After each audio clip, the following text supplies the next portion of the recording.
Hey y'all, welcome back. Today we're checking out top 10 WTF Top of the Pops performances.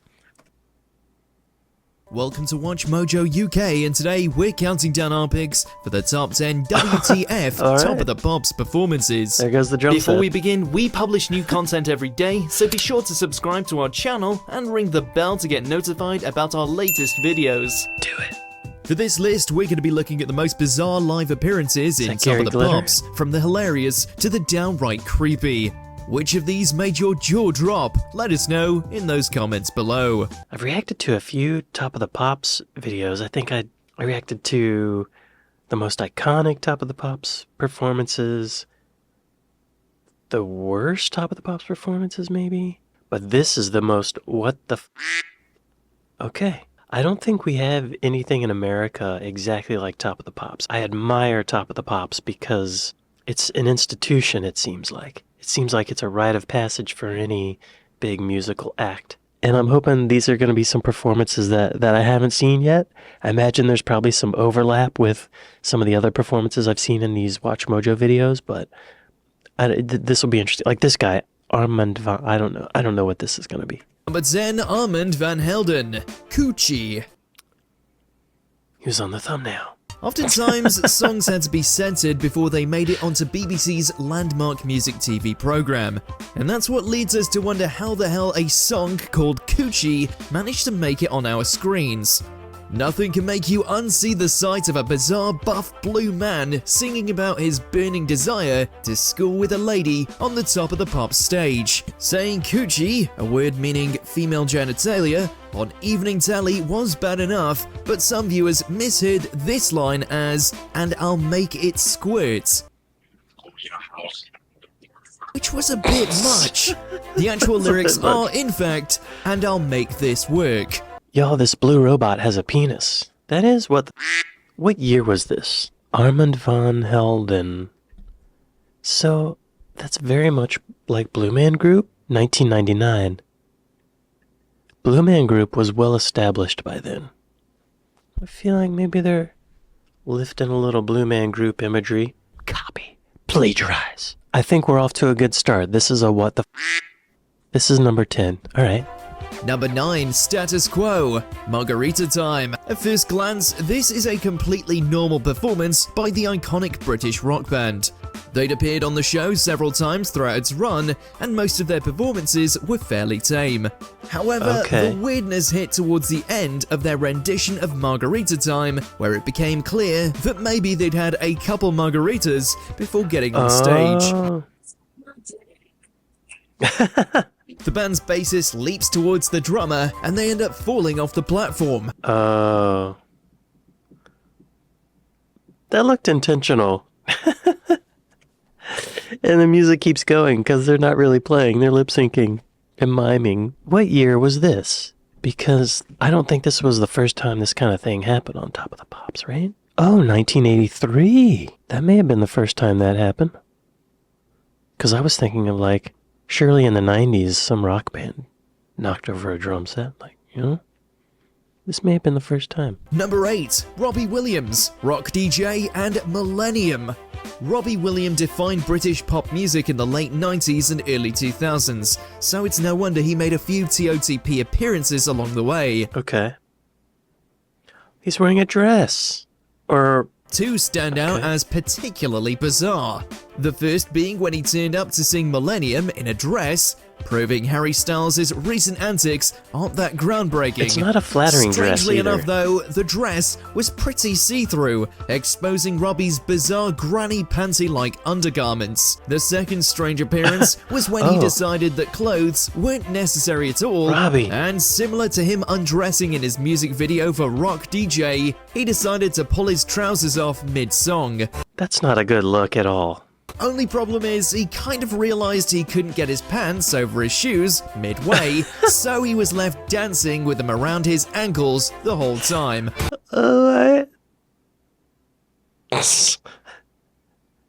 What a stud. Wow. So he was gonna take his pants off. He's like, guys, I got a great idea. In the middle of the performance, I'm gonna take my pants off. and I'm gonna be wearing these briefs. Remember how I wore the dress last time? I'm gonna wear underwear only this time. But he didn't want to take off his shoes. That's a choice. That's a choice that someone would make who doesn't have a strong center of what their art is, and they're just trying to get eyes on them. They're just trying to get attention. Look at this guy. What's his shirt say? What does his shirt say? Viva. Does it? Oh, avant-garde? Is that what it says? So he's saying long live avant-garde?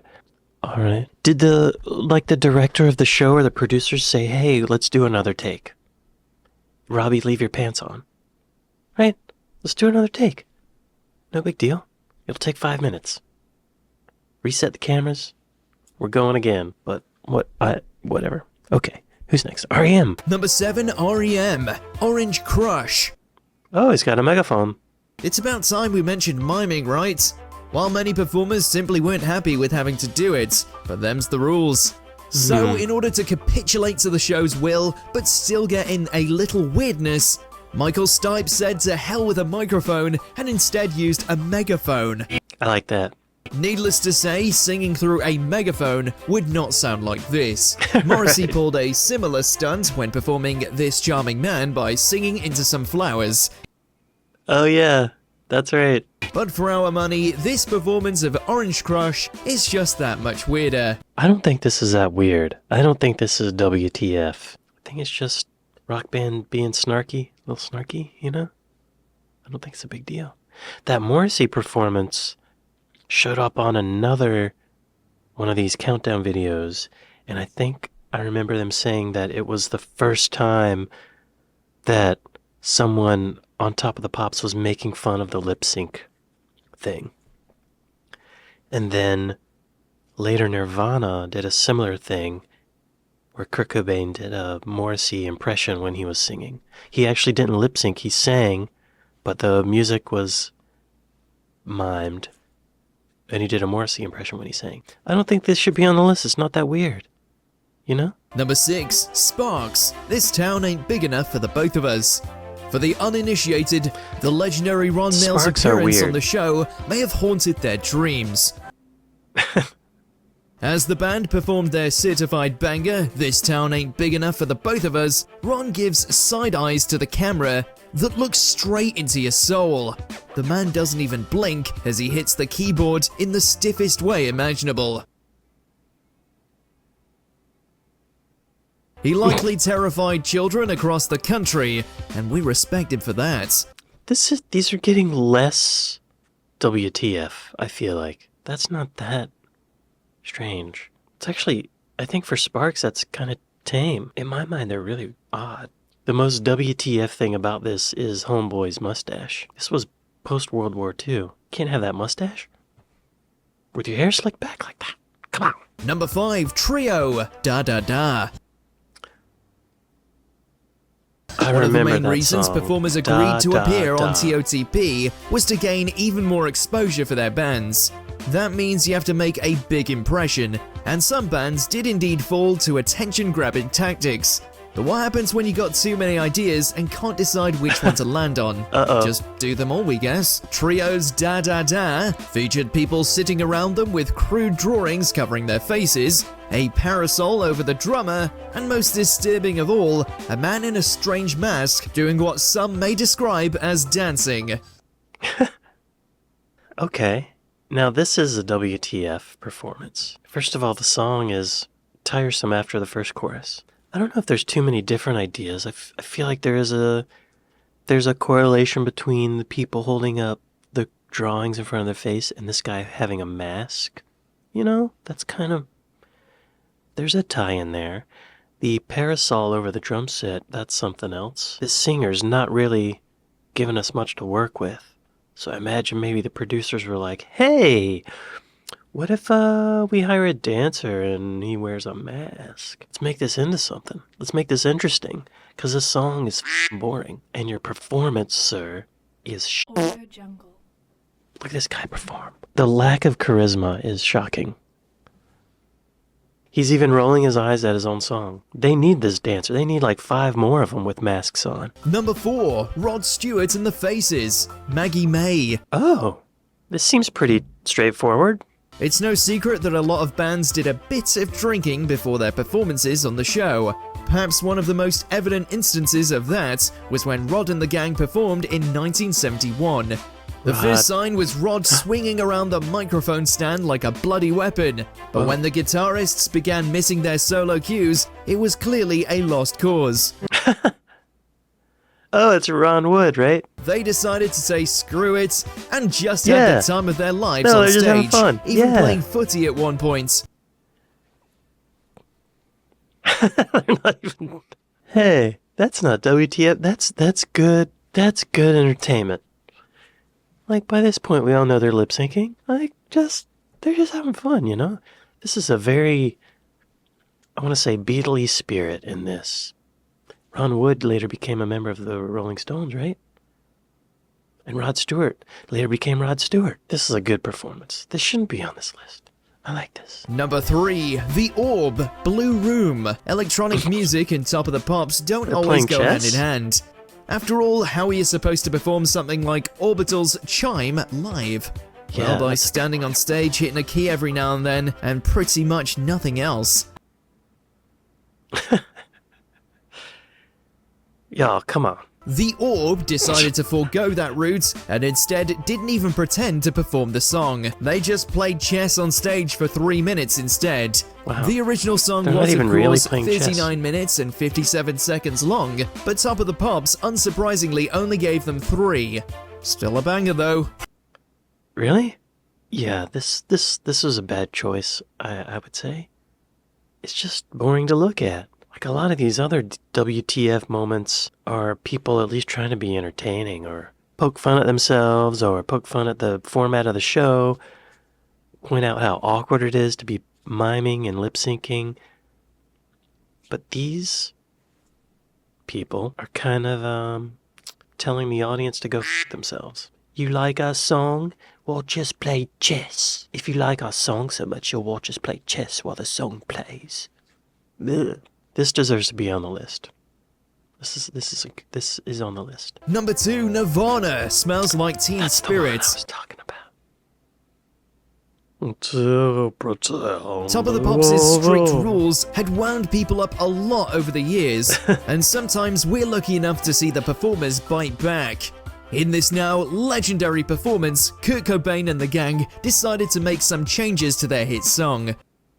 Or no, entertain us. Kurt, of course, decided to put on a bizarre voice that many suggest is an imitation of Morrissey. Yeah. On top of other piss-taking antics, they replaced some of the lyrics with much cruder ones.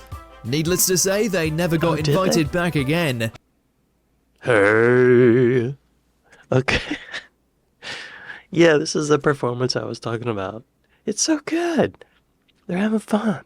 I do respect the Top of the Pops producers for letting them do stuff like this, you know? I respect that they let these WTF moments through. Put them on TV. Other than the chess one, what the f... Number 1, The Timelords, Doctor in the TARDIS. Despite taking the tune from the now disgraced musician / offender Gary Glitter, the Timelords were able to make Doctor in the TARDIS their own. But this live performance on Top of the Pops is just disturbing all around. In what feels like the worst kind of fever dream, the band are up on stage wearing attires that look eerily reminiscent of KKK robes. Yeah, that's what I was thinking. It then becomes evident the lyrics are different from the ones we're used to, with the band singing rock and roll instead of Doctor Who. That was a sign of the bad things to come. Gary Glitter came up? Gary Glitter bursts into the studio asking the disturbing questions, "Do you love me?" and "Do you want to touch me?" In hindsight, this is deeply, deeply disturbing. Do you agree with our picks? Most of them. That's a good number 1. That's a good number 1. Their costumes look like black KKK garbs, and then Gary Glitter walks out. That would be like dressing up in Nazi uniforms and having Jimmy Savile walk out. This is an appropriate number one. The Nirvana one's the only one I had seen before. Way to go, Watch Mojo. I don't think R.E.M. deserved to be on there. I don't think that was that what the fuck. Well, thank you all for watching this with me, and I'll see you next time. Later.